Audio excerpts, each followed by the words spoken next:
আলোচনা হয়েছে। আরাবুল ইসলাম এবারে বাম আইএসএফ জোটে ক্যানিং পূর্বে তিনি প্রার্থী হচ্ছেন। সুতরাং আরাবুলদা যদি প্রার্থী হয় আমি ক্যানিং পূর্ব থেকে এটা ট্রান্সফার করলাম, আমি বারুইপুর পশ্চিম বিধানসভার প্রার্থী হব। এবং ক্যানিং পূর্ব এবং ভাঙড়ের মানুষ পারবে সন্ত্রাসবাদীর দাপট ভেঙে স্বাধীন মানুষ বাঁচবে। অর্থাৎ ক্যানিংয়ে যেমন 1 লক্ষ ভোটে মিনিমাম 1 লক্ষ ভোটে শওকতের মেয়ে হারবে এবং শওকত মোল্লা তো অগণিত ভোটে হারবে।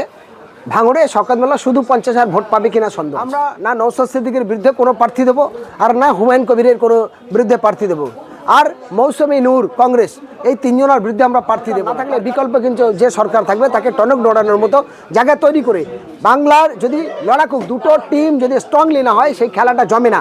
অতএব শাসক এবং বিরোধী যদি স্ট্রংলি হয় তাহলে কিন্তু বাংলার উন্নয়ন হবে, মানুষের উন্নয়ন হবে।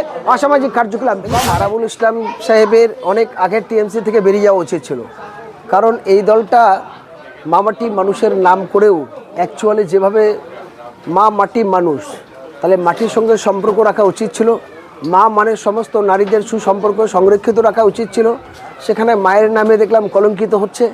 যারা শিক্ষকতা করতে চাইছেন, যারা আনএডেড মাদ্রাসা থেকে শুরু করে বিভিন্ন রকম কর্মস্থানে চাকরির জন্য তাদের টানতে টানতে নিয়ে গেল, তাহলে মায়ের সম্মান বিসর্জন দিল। মাটি নামে একদিকে খন্দন হচ্ছে, একদিকে কেলেঙ্কারি হচ্ছে, দুর্নীতি হচ্ছে, স্বজন পোষণ হচ্ছে। এবার মানুষের জীবন তো বিপন্ন হয়ে গেছে, তাহলে 3টে জায়গা বিপন্ন। সেই জায়গা দাঁড়িয়ে তিনি একজন সিনিয়র মোস্ট পলিটিক্সিয়ান এবং লিডার বলে মনে করতাম, যার নেতৃত্বে একটা সময় প্রথমেই ভাঙড়ের মতো জায়গা থেকে তিনি তৃণমূলের প্রথম বিধায়ক।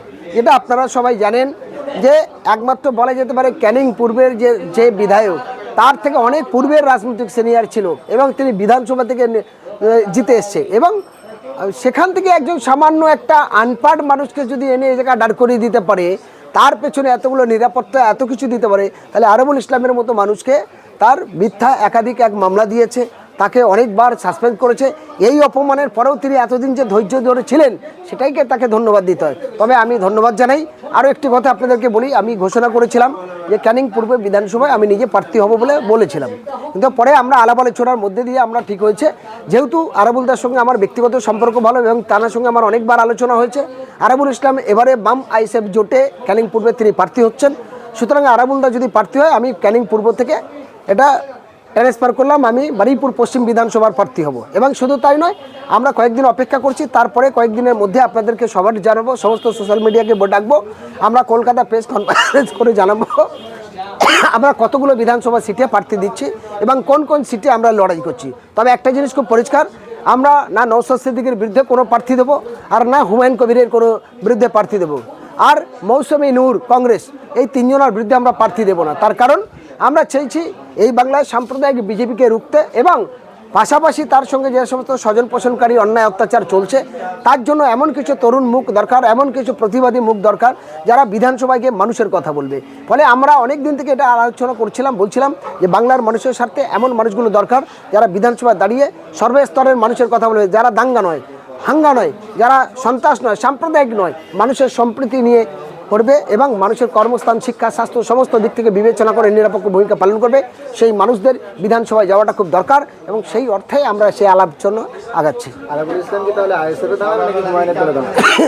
আরাবুল ইসলাম হুমায়ুনের সাথে কোনো সম্পর্কই নেই তার, সেটা কেন বলবো না।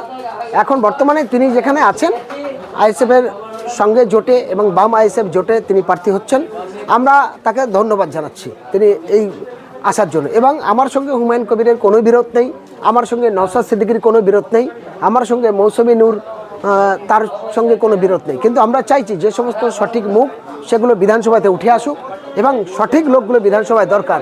বাংলায় নেতৃত্বের অভাব, সেই নেতৃত্বরা যদি এক জায়গায় দাঁড়িয়ে এরকম ধরনের ব্যক্তিদের কমসে কম জেতায়, হ্যাঁ হয়তো কোনো কারণবশত একসঙ্গে মহাজোট হতে পারলো না, কিন্তু বিচ্ছিন্নতা লড়াইয়ের মধ্যে দিয়ে সেই বিধানসভার এলাকার যেমন ভাঙড় বা রেজিনগর, বেলডাঙ্গা এবং আপনার সুজাপুরের মতো মানুষ এলাকার সমস্ত ভোটার নাগরিকদের কাছে আমি হোসেন গাজী আমার দৃষ্টিভঙ্গিতে আমি একজন মানবাধিকার কর্মী হিসাবে সারা রাজ্যের বাংলার আনাচে পানাচে ঘোরার পরে যতটুকু অভিজ্ঞতা সঞ্চয় করেছি এই মুখগুলো দেখতে হবে।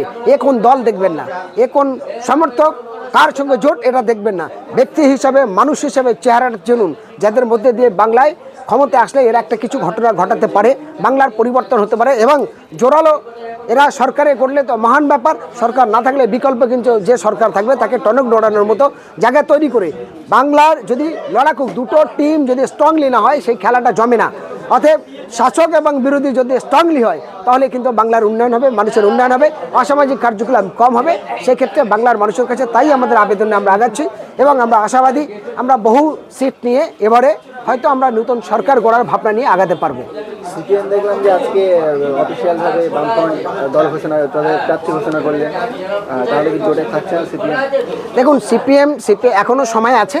সিপিএমরা প্রথম স্তর তারা একটা তালিকা প্রকাশ করেছে। নওশাদ সিদ্দিকী সাহেব আইএসএফের চেয়ারম্যান হিসেবে তিনি কয়েকটা সিট ঘোষণা করেছেন, হুমায়ুন কবিরও কিছু ঘোষণা করবেন। তার পরপর কয়েকদিন যাবে সময়, হ্যাঁ, তারপরে নিশ্চিত একটা বিকল্প কোনো ব্যবস্থা হবে, না হলে দেখা যাবে। তারপরে আলাপ আলোচনা আপনাদেরকে বলবো নিশ্চয়ই। বিজেপিও দেখলাম দল ঘোষণা করেছে আজকে। দেখুন বিজেপির সঙ্গে আমাদের কোনো সম্পর্ক নেই। বিজেপির যে ব্যাপারটা, বিজেপিরা বাংলার জন্য কি করেছে, তাদের গোটা রাজ্যে তারা ক্ষমতা আছে, সেন্ট্রাল গভর্নমেন্টে ক্ষমতা আছে, কিন্তু এই বিজেপি বাংলার 3 জন কেন্দ্রীয় মন্ত্রী, 16 জন এমপি এবং তাদের 77টা এমএলএ থেকে বাংলায় তারা দাঙ্গা হাঙ্গা সুশ্রুরি বিভাজন ছাড়া বাংলার মানুষের জন্য তারা কিছু করেনি। আজ বাংলার 60 লক্ষ মানুষকে ভোটার করাতে চাইছে, নাগরিক অধিকার কেড়ে নিতে চাইছে, বিজেপির ভূমিকা কি? জিরো।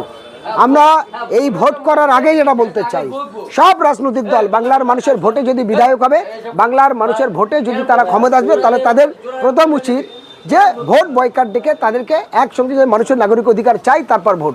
প্রথম চাই যে যাদের নাম বাদ যাচ্ছে তাদের নামটাকে নথিভুক্ত, তারপরে ভোট। শোনা যাচ্ছে যে সরকার মোল্লা ভাঙড়ে দাঁড়াবেন এবং সরকার মোল্লার কন্যা ক্যানিং পূর্বে দাঁড়াবে। ক্যানিং পূর্বে কি সরকার মোল্লার কন্যাকে হারাতে পারবে আরাবুল ইসলাম? দেখুন আমি একদম খুব দায়িত্ব নিয়ে বলছি, এবারে ক্যানিং পূর্ব এবং ভাঙড়ের মানুষ পারবে, সন্ত্রাসবাদীর দাপট ভেঙে স্বাধীন মানুষ বাঁচবে। অর্থাৎ ক্যানিংয়ে যেমন 1 লক্ষ ভোটে মিনিমাম 1 লক্ষ ভোটে শওকতের মেয়ে হারবে এবং শওকত মোল্লা তো অগণিত ভোটে হারবে। ভাঙড়ে শওকত মোল্লা শুধু 50,000 ভোট পাবে কিনা সন্দেহ আছে, এটুকু বলতে পারি।